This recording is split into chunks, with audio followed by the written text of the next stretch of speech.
Jangan di-skip dulu, siapa tahu video ini yang lagi kalian cari. Pernahkah kamu bertanya pada dirimu sendiri mengapa ada orang yang hidupnya terus berkembang sementara yang lain seperti berjalan di tempat, padahal sama-sama bekerja, sama-sama punya waktu 24 jam dan sama-sama hidup di dunia yang sama. Perbedaannya seringkali bukan pada seberapa keras mereka bekerja, tetapi pada bagaimana cara mereka berpikir tentang uang, kesempatan, dan masa depan. Orang biasa biasanya melihat uang hanya sebagai alat untuk bertahan hidup. Mereka bekerja, menerima gaji, lalu menghabiskannya untuk kebutuhan sehari-hari. Ketika uang habis, mereka menunggu gaji berikutnya. Dan siklus itu terus berulang setiap bulan. Sementara orang kaya melihat uang dengan cara yang berbeda. Bagi mereka, uang bukan hanya untuk dibelanjakan, tetapi untuk dikembangkan. Setiap uang yang mereka miliki dipikirkan, bagaimana caranya bisa kembali membawa lebih banyak uang.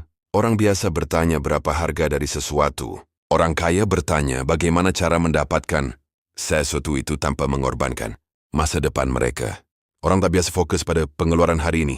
Orang kaya fokus pada dampak jangka panjang. Orang biasa sering takut mengambil langkah baru karena takut gagal. Sementara orang kaya melihat kegagalan sebagai proses belajar yang mendekatkan medicine kepada keberhasilan. Orang biasa bekerja untuk uang. Orang kaya membuat uang bekerja untuk mereka.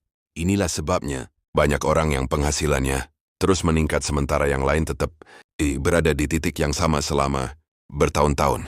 Cara berpikir menentukan cara bertindak. Cara bertindak menentukan hasil yang kita dapatkan. Jika kamu ingin mengubah kondisi keuanganmu, mungkin yang pertama, perlu diubah bukan pekerjaanmu, bukan kotamu, bukan juga keadaanmu, tetapi cara berpikirmu. Mulailah melihat uang bukan hanya sebagai alat untuk dibelanjakan, tetapi sebagai alat untuk membangun masa depan.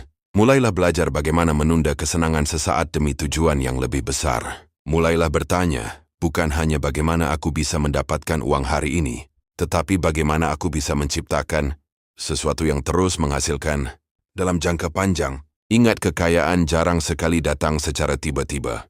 Kekayaan biasanya dibangun dari keputusan kecil yang konsisten setiap hari. Dari cara kita berpikir, cara kita menggunakan uang, dan cara kita memandang kesempatan. Jadi jika hari ini hidupmu belum seperti yang kamu inginkan, jangan langsung menyalahkan keadaan. Coba lihat kembali cara kamu memandang uang, kerja, dan masa depan. Karena seringkali perubahan terbesar dalam hidup dimulai dari perubahan kecil di dalam pikiran. Dan ketika cara berpikirmu berubah, cara hidupmu perlahan juga akan berubah. Kalau kamu ngerasa video ini bikin kamu mikir, jangan simpen sendiri. Share ke temanmu yang butuh disadarkan. Klik like dan tinggalkan komentar, biar makin banyak orang jalanin versi terbaik dirinya. Sampai jumpa di video berikutnya. Terima kasih.